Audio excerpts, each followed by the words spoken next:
Wall Street or the city, London financial district, and to study agriculture and mining instead. The power is shifting again from financial centers to the producers of real goods. The place to be is in commodities, raw materials, natural resources. And the other quote I'll get to shortly. Who did your homework? It's a very good team. Is she here? Is he here? No, I would like to meet them. They did a good job. Well, whoever they are, you should give them a raise. I think we first have to get them to start investing, as you say, in commodities. Well, you know, we've had long periods in history when the financial types were in charge, and then long periods when the producers of real goods, followed by the financial types again. In 1958, there were 5,000 MBAs produced in America, none in the rest of the world. Last year, Joe, there were 200,000 MBAs in the U.S. and tens of thousands in the rest of the world. So there's massive competition in the financial area now. When I was at Oxford, when I was a kid, my professors used to say to me, "What is wrong with you? Why are you so interested in the stock market? The stock market is irrelevant. It's totally irrelevant to the English economy, much less the world economy. Why do you waste your time and ours on this?" Now, of course, every kid at Oxford wants to have a hedge fund in his room, in his dorm room. But it's a major change. In the 60s and 70s, Wall Street was a backwater in the 50s for many historic reasons.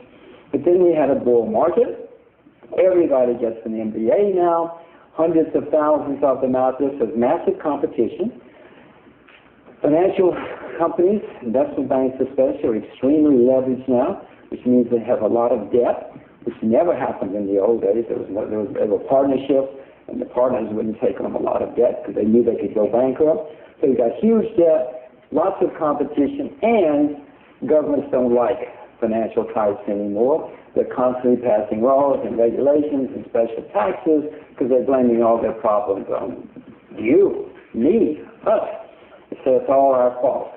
It's their fault, but you've never heard a politician take the blame. So it's all because of us. So there's competition, anti-regulations coming, just like happened in the 30s, the last time Wall Street went into decline, and there's a lot of competition. On the other hand, agriculture has been a nightmare of a business for 30 years. In America, well, first of all, there's been such a nightmare that we have consumed more than we produced for the last 10 years, which means when you consume more than you produce, your inventories decline. So, Joe, inventories are near historic lows. But it's been such a nightmare of a place to be that in America, the average age of farmers is 58. In Japan, it's 66. The highest rate of suicide in the UK is in agriculture. In Canada, the farmers is the oldest in recorded history. In Australia, the farmers are dying out. In India, millions of farmers have committed suicide because it's a terrible business. So old people are going out of the business, and there are no young people coming in. More people in America last year studied public relations than study agriculture. I mean, nobody wants to be anybody in this room even know a farmer?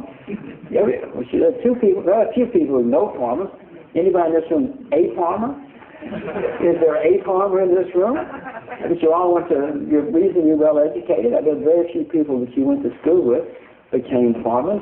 Well, we don't have any farmers. And they're all studying PR or physical education or something. So we don't have any farmers. So farming has got to become much more profitable.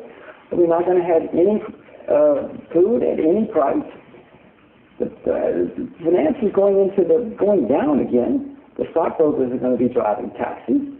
The smart ones will learn to drive tractors so they can work for the farmers. The farmer's going to have the Lamborghinis. So if any of you got MBAs, I urge you to rush out and try to turn it in for a farming degree if you can. Right now you might be able to get a good deal on an MBA, but soon you